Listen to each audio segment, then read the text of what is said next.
So ఫైనల్‌గా ఏంటంటే మీ husband గారు ఎలా మిమ్మల్ని సపోర్ట్ చేస్తున్నారు ఈ ఎలక్షన్స్‌కి? ఫస్ట్ మీరు చెప్పినప్పుడు ఇలా పోటీ చేయాలనుకుంటున్నా అన్నప్పుడు ఆయన రియాక్షన్ ఏంటి?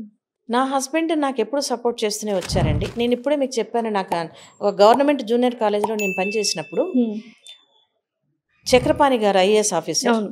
మా కమిషనర్ గారు ఉన్నప్పుడు ఒక మీటింగ్ పెట్టి ప్రిన్సిపల్స్‌కి, మీరు మిడ్ డే మీల్స్ మీరు లోకల్‌గా నలుగురు పెద్దవాళ్ళని కలిసి అరేంజ్ చేసుకోవచ్చు కదా మీ పిల్లలకి అని. రియల్లీ అది చాలా మంచి ఐడియా. చాలామంది ఉన్నారు, పెద్ద పెద్ద వాళ్ళు ఉన్నారు, ముందుకొచ్చి మనం అడిగితే సహాయం చేయగలిగే వాళ్ళు ఉన్నారు. అది గవర్నమెంట్ నుంచి ఒక మాట వచ్చింది కాబట్టి ఆ వర్డ్ తోటి నేను ముందుకు వెళ్ళిపోయాను. నేను ఎప్పుడు గమనించేదాన్ని, మీరు అతిశయోక్తి అనుకోకపోతే పిల్లలకి నేను అప్పటికప్పుడు ఇడ్లీలు తెప్పించి పెట్టించిన సందర్భాలు కూడా ఉండేవి. ఎందుకంటే బాక్సులు ఖచ్చితంగా నేను రూమ్స్లో పిల్లలు లంచ్ చేస్తున్నప్పుడు లంచ్ అవర్లో ప్రతి రూము తిరిగేదాన్ని.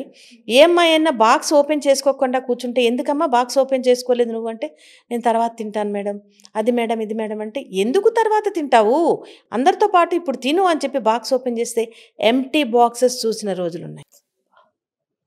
ఎన్నోసార్లు కళ్ళు చెమర్చుంటారుగా అటువంటి సిచ్యువేషన్స్ చెప్తున్నా, ఇప్పుడు కూడా చెమరుస్తుంది.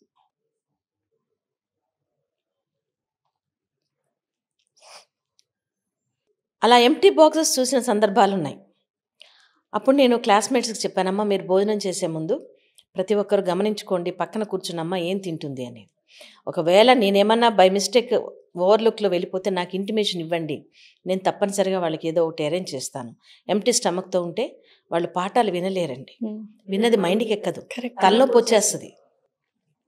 మన ఇంట్లో మన పిల్లల్ని తినండి తినండి అని వెంబటండి పోరాడి మరి తినిపిస్తూ ఉంటాం. మరి అలాంటి పరిస్థితులు వాళ్ళకి లేవు. తల్లిదండ్రులు ఎక్కడో కూలీ పని చేసుకుంటూ పిల్లల్ని కాలేజీలకు పంపిస్తున్నారు. అప్పుడు మా కమిషనర్ గారు చక్రపాణి సార్ ఐఏఎస్ ఈ మాట అనగానే నాకు చాలా అంటే చాలా బలం వచ్చింది. వెళ్ళి అప్పుడున్నటువంటి ఐపీఎస్ ఆఫీసర్ ఏసీపీ గారు, ఆయనని అప్రోచ్ అయ్యానండి. సార్, మా కమిషనర్ గారు ఇలా చెప్పారు, మేము అడిగితే బహుశా ఎవరు ఇవ్వకపోవచ్చేమో కానీ పోలీస్ వాళ్ళు అడిగితే ఏదైనా జరుగుతుంది అని అంటే, ఆయన అక్కడ ప్లస్ పాయింట్ ఏంటంటే వాళ్ళ ఆ ఐపీఎస్ ఆఫీసర్ వాళ్ళ మదర్ టీచరు, అత్తగారు కూడా టీచరు. ఓకే. ఆయన వెంటనే నేను అడిగిన దానికి స్పందించి ఊర్లో పెద్దల్ని పిలిపించి నాకు ఏం కావాలి అన్నారు. నేనన్నా, అన్నము కూరలు వద్దు సార్, ప్రతి ఒక్కరికి పిడికెడు మెతుకులు తినే అవకాశం ఉందేమో, కానీ వాళ్ళకి పౌష్టికాహారం కావాలి. నాకు పాలు కావాలి, అరటిపళ్ళు కావాలి, ఉడకబెట్టిన పెసలు కావాలి, శనగలు కావాలి. ఇది నాకు పిల్లలకి నేను పెట్టవలసింది అని వాళ్ళు ముందుకొచ్చారు. ఒకరోజు అంటే 20 లీటర్ల పాలతో స్టార్ట్ చేశాను. ఎందుకంటే నేను ముందే మీకు చెప్పాను, నేను కాలేజీని టేక్ ఓవర్ చేసుకున్నప్పుడు స్ట్రెంత్ చాలా తక్కువ, 250 వరకు ఉంది. 20 లీటర్ల పాలతోటి మొదలుపెట్టాను. నేను ఆ కాలేజ్ వదిలిపెట్టి వెళ్ళిపోయేటప్పటికి అది 80 లీటర్ల పాలకి చేరింది. ఆ 80 లీటర్ల పాలు ఎలాగా అంటే ప్రొక్యూర్ చేసుకోవాలనేది కూడా ఒక క్వశ్చన్ అయిపోయింది మాకు. అప్పుడంటే అంటే తెలిసిన పోలీస్ ఆఫీసర్ గారు ఉన్నారు, మా వారు కూడా అదే ఊర్లో ఉన్నారు. 20 లీటర్లు కాబట్టి ఓకే అనిపించింది. మరి 80 లీటర్లు అని చెప్పేసి అంటే దానికి కూడా టీం వర్కే పనిచేసిందండి. తలుచుకున్నారు, మంచి పనులు కాబట్టి అయ్యాయి మ్యామ్, అంతే. నా టీం నాకు సపోర్ట్ చేసిందండి. నేను నా వైపు నుంచి ఒక 25,000 వేసుకుంటే నా దగ్గర ఉన్న లెక్చరర్స్ అందరూ కూడా 1000 ఇచ్చేవారు. కాంట్రాక్ట్ స్టాఫ్, కాంట్రాక్ట్ జీతాలు ఉన్నప్పటికీ కూడా ఒక 1000 రూపాయలు ఇచ్చేవారు వాళ్ళు. ఇదంతా మేము జమ వేసుకొని, అండ్ కాలేజీలో స్టాఫ్ పిల్లలకి బర్త్డేలు అయితే వాళ్ళు మాకు అవేవో తీసుకొస్తుంటారు, స్వీటు హార్ట్. నేను చెప్పేదాన్ని, ప్లీజ్ ఇవద్దు, మీ పిల్లల బర్త్డే సందర్భంగా ఇచ్చే 500, 1000 రూపాయల నాకు ఫుడ్ ఏదైతే మనం ఎవ్రీడే మిడ్ డే మీల్స్ కింద ఇవ్వాలనుకుంటున్నామో దానికి ఇవ్వండి అని. అలాగన్నీ జమేసి చాలా హ్యాపీగా రెవెన్యూ వాళ్ళని, అప్పుడు ఎంఆర్ఓస్ అందరూ కొంచెం తెలిసిన వాళ్ళు ఉండేవారు, బికాజ్ ఆఫ్ మై హస్బెండ్ పోలీస్లో ఉన్నారు కాబట్టి వెళ్ళి అడిగితే వాళ్ళు షుగర్ ఇచ్చేవారు. మా హస్బెండ్ తరఫు నుంచి గ్యాస్ వచ్చేది, గ్యాసు, షుగరు, పాలు, అండ్ ఉన్న డబ్బులతో అరటిపళ్ళు. అంటే కొంతకాలం బయట నుంచి వాళ్ళు సపోర్ట్ చేశారు. కొంతకాలానికి మా హస్బెండ్ అక్కడి నుంచి ట్రాన్స్ఫర్ అయ్యి వెళ్ళిపోయారు, ఆ ఏఎస్పీ గారు కూడా వెళ్ళిపోయారు. సో మాకు క్వశ్చన్ మార్క్, ఏం చేయాలనేది, వై మన దగ్గర ఉన్నాయిగా డబ్బులు అని చెప్పేసి అని నేను మా వారితో నేను చర్చించినప్పుడు మీ వాళ్ళు ఇస్తే తీసుకో, లేకపోతే నువ్వే పెట్టేసేయి, ఒక నెల జీతంలో నువ్వు చేయగలుగుతావు కదా, చేసేసేయాలి. అలాంటప్పుడు కూడా నా స్టాఫ్ నాకు సపోర్ట్ చేశారు. 11 సంవత్సరాలు ఎలాంటి బ్రేక్ లేకుండా మేము మిడ్ డే మీల్స్, దానికి మిడ్ డే మీల్స్ అని పేరే కానీ పౌష్టికాహారమే ఇచ్చేవాళ్ళం. 80 లీటర్ల పాలల్లో 10 లీటర్ల నీళ్ళు కలిపేవాళ్ళం. ఎందుకంటే కింద గిన్నె మాడిపోద్ది నీళ్ళు పోయకపోతే. కాబట్టి కొంచెం నీళ్లు వేసి ఆ పాలు మరగబెట్టి గవర్నమెంట్ నుంచి ఇచ్చిన షుగరు, పోలీసు వాళ్ళు ఇచ్చిన గ్యాసు, తర్వాత అక్కడ ఉన్నటువంటి పెద్దలు అప్పుడప్పుడు లయన్స్ క్లబ్ వాళ్ళు ఒకసారి స్పాన్సర్ చేసేవారు, లేకపోతే అక్కడ ఉన్న స్వీట్ హౌస్ అతను బన్ స్పాన్సర్ చేసేవారు, అరటిపళ్ళు మేమే కొనుక్కునేవాళ్ళం. ఇలా మొత్తానికి 11 సంవత్సరాలు. మీరు చెప్తే నమ్మరండి, పిల్లలు 2 o'clockకి స్టడీ అవర్స్లో కూర్చుంటే బెల్లు కొట్టాక కూడా కదిలేవారు కాదు. ఎస్పెషల్లీ లోకల్ పిల్లలు.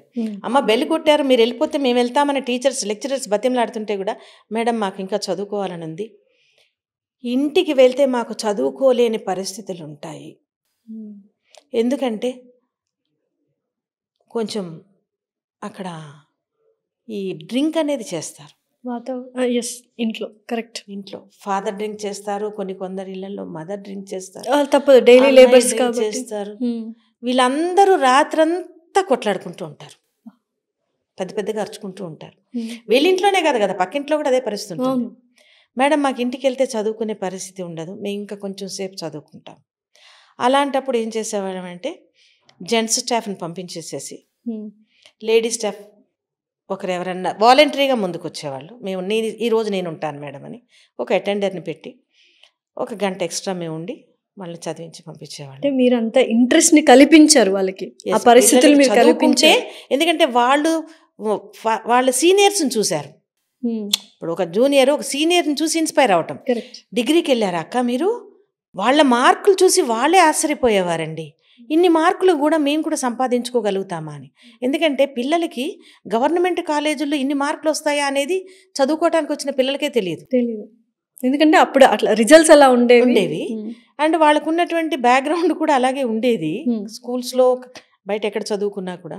ఒక అమ్మాయి అయితే సుహాస్ని అని, నా పేరే అమ్మాయిది కూడాను. ఆ అమ్మాయి ఫస్ట్ ఇయర్ మెమోస్ తీసుకొచ్చి నా ముందు నిలబడి పటపటా కన్నీళ్ళు గారుస్తుంది. ఏంటమ్మా సుహాస్ని దేనికి అని చెప్పంటే, మేడం నేను కూడా ఇంతగనం చదువుకోగలుగుతానని, ఇన్ని మార్కులు తెచ్చుకుంటానని ఎన్నడూ అనుకోలేదు మేడం. ఒక్కసారి కూడా తల పక్కకు తిప్పకుండా మేము పేపర్ రాసాం మేడం, అంత ప్రిపేర్ అయ్యాం మేము, మమ్మల్ని అంత ప్రిపేర్ చేశారు మా స్టాఫ్ అని. చాలా అంటే చాలా, నాకు అంతకంటే కావాల్సింది ఏం లేదమ్మా. ఒక ఆత్మసంతృప్తి అనేది చాలా ఉండింది నాకు. స్టాఫ్ కూడా చాలా హ్యాపీ, అంటే కోఆపరేటివ్గా ఉండేవారు. అయితే ఇక్కడ ఏంటంటే మాది సెల్ఫ్ సెంటర్ కాదు. ఇక్కడ మీరు మమ్మల్ని అప్రిషియేట్ చేయాల్సింది ఏంటంటే మాది సెల్ఫ్ సెంటర్ కాదు, జంబ్లింగ్ సెంటర్. అంటే బయట ఎక్కడ కాలేజీల్లో 4-5 కాలేజీలు కలిసి సెంటర్ పడ్డ చోట మా వాళ్ళు రాసేవారు బోర్డ్ ఎగ్జామ్స్, పబ్లిక్ ఎగ్జామ్స్. అట్లాంటి పిల్లలకి ఇంత పర్సంటేజ్ రావటం అంటే, సెల్ఫ్ సెంటర్ అంటే పిల్లలకు కొంచెం కాన్ఫిడెన్స్ ఉంటుంది. అలవాటు పడ్డ వాతావరణం, అలవాటు పడ్డ లెక్చరర్సు, అదే క్లాస్ రూము, అదే లెక్చరర్సు, అదే కాలేజు, కొత్తగా ఏముంది ఇంకో పేపర్ వస్తుంది రాస్తాం, ఈ కాన్ఫిడెన్స్ ఉంటుంది. కానీ ఈ పిల్లలకి కొత్త స్టాఫ్, కొత్త ప్లేసు, ఏదన్నా జరిగితే ఎవరిని ఏం అడగాలో తెలియదు, కొంత బెరుకు అనేది ఉంటుంది. ఆ పిల్లలకి అది కూడా లేకుండా, ఇంకొకటి ఏంటంటే మేము యూనిఫామ్ పెట్టుకున్నాం. గవర్నమెంట్ కాలేజెస్లో యూనిఫామ్ ఉండదు, కానీ మేము పెట్టుకున్నాం. ఎందుకంటే పిల్లల వైపు నుంచే వచ్చింది, మేడం మాకు యూనిఫామ్ పెట్టండి అని. ఎందుకమ్మా అంటే, మేడం ప్రతిరోజు మంచి బట్టలు వేసుకోవాలి అంటే మాకు కుదరటం లేదు, మాకు యూనిఫామ్ కావాలి అని. ఇంకా అంతే, మీరు నాకు ఒక అప్లికేషన్ పెట్టండి అని వాళ్ళ దగ్గర నుంచి ఒక అప్లికేషన్ తీసుకొని ఒక షాప్కి వెళ్ళి అదంతా అంతే కుట్టించేసాం, వేసేసుకున్నారు.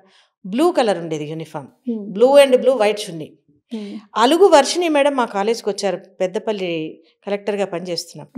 నన్ను అడిగారు, ఈ బ్లూ కలర్ ఎందుకు పెట్టారు మీరు అని. మేడం ఆకాశంలో సగం కాదు, ఆకాశం అంతా మాదే అని బ్లూ కలర్ ఇండికేట్ చేస్తుంది మేడం అని.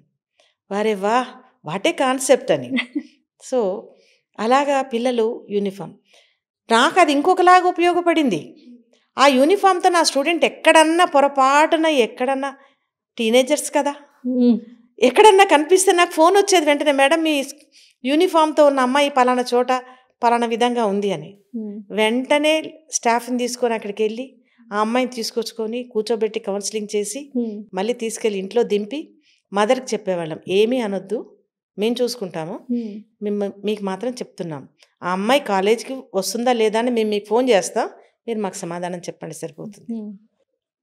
ఇది ప్రతి ఒక్క స్టూడెంట్ తోటి మేము not only being a teacher, being a principal, I was being a a mother. Parent also. Yes, I was a mother to the students and the staff.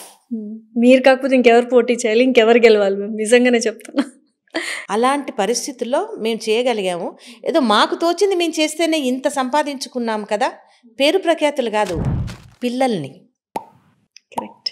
ఇప్పటికీ ఆ కాలేజీకి ఆ మేడం కాలేజా అని అడుగుతారంట. సుహాసిని మేడం కాలేజ్ అంతే. ఎంత గొప్ప అంటే అంత హార్డ్ వర్క్ ఉంది మన వైపు నుంచి కూడా. ఆ మేడం ఉన్నారా అంటే లెక్చరర్స్ ఇప్పుడు ఏం చెప్తారంటే నాకు మేడం, ఆ మేడం చాలా పెద్ద పొజిషన్లో ఉన్నారు, కావాలంటే మేడం ఫోన్ నెంబర్ ఇస్తాము, మేము ఏదైనా తప్పు చేస్తే మేడం చెప్పండి, మీరు మమ్మల్ని మేడం మందలిస్తుంది అని చెప్పి మేము చెప్పుకుంటున్నాం మేడం, ఎప్పుడైనా మీకు ఏదైనా కాల్ వస్తే మీరు కొంచెం తీసుకోండి మేడం. కాల్ వస్తే తీసుకోకపోవటం ఏంటయ్యా, తప్పనిసరిగా చెప్తాను, మీ గురించి చెప్తాను, మీరు అలాగా కాదు, వెళ్ళి మాట్లాడండి, వాళ్ళు మీకు రెస్పాండ్ అవుతారు. సో నేను ఎప్పుడు కూడా ఉద్యోగాన్ని బెల్ అండ్ బిల్ టైప్లో చేయలేదు. ఇప్పుడు మీరు అడిగారు చూసారా, వ్యవస్థ ఇంకెలాగ బాగుపడుతుందని. ఎస్, బాగు చేసుకోవచ్చు. అండ్ ఇప్పుడు కొత్తగా ఇంకో స్కీమ్ తీసుకొస్తున్నారు, 5+3+3+4 అనేది. ఆ స్కీమ్లో అది నేషనల్ ఎడ్యుకేషన్ పాలసీ అనమాట. ఆ స్కీమ్లో ఈ మరి జూనియర్ కాలేజెస్, 10th ఈ బోర్డ్స్ ఉండవంట. ఇంకా మరి ఉండకపోతే ఈ పిల్లల పరిస్థితి ఏంటి, ఈ స్టాఫ్ పరిస్థితి ఏంటి? డెఫినెట్లీ. మరి ఇలాంటివన్నీ మనం గవర్నమెంట్తో కూర్చొని చర్చించుకోవాల్సిన అవసరం అయితే ఉంది కదా. ఇది డెఫినెట్లీ మీ మేనిఫెస్టోలో, మీ కార్యాచరణలో ఫస్ట్ అని అనుకుంటున్నాను యాక్చువల్గా. ఈ పద్ధతి కరెక్ట్ కాదంటారా? 5+5+3 కరెక్ట్ కాదా అవునా అనేది మనం చర్చిస్తే తెలుస్తుంది. ఎందుకంటే దీని గురించి ఎక్కడ చర్చ లేదు, ఎవ్వరికీ దీని గురించి పూర్తి నాలెడ్జ్ లేదు. నాకు అదే బాధ. అంటే ఇది 2020 నుంచి అడపాదడపా వినిపిస్తూనే ఉంది. మొన్న ఇప్పుడు బిల్లు కూడా పాస్ అయిందన్నారు. ఆ పాస్ అయిన బిల్లు ఇంప్లిమెంటేషన్లోకి రావాలంటే ఇంకా టైం పడుతుంది. దాన్ని ఇప్పుడు మనం కూర్చొని చర్చించుకోవచ్చు ఒక వేదికగా. అది ఎంతవరకు మనకి ఇంప్లిమెంట్ చేయగలుగుతాం, మన స్టాఫ్ కానీ మన కాలేజెస్ కానీ డిస్టర్బ్ కాకుండా అనేది మనం ఆలోచించుకోవాలి. ఆ స్థితిలో ఉన్న స్టాఫ్ని మాత్రం మనం రక్షించుకోవాలి. ఓకే అండి, ఇది నా మెయిన్ మోటివ్స్లో this is also very important motive. ఇప్పుడు ఏదైతే నేను చెప్పానో 5+3+3+4 సిస్టము, ఇది స్కూల్స్ కూడా ఎఫెక్ట్ అవుతుంది, అక్కడ టీచర్స్ కూడా ఎఫెక్ట్ అవుతున్నారు.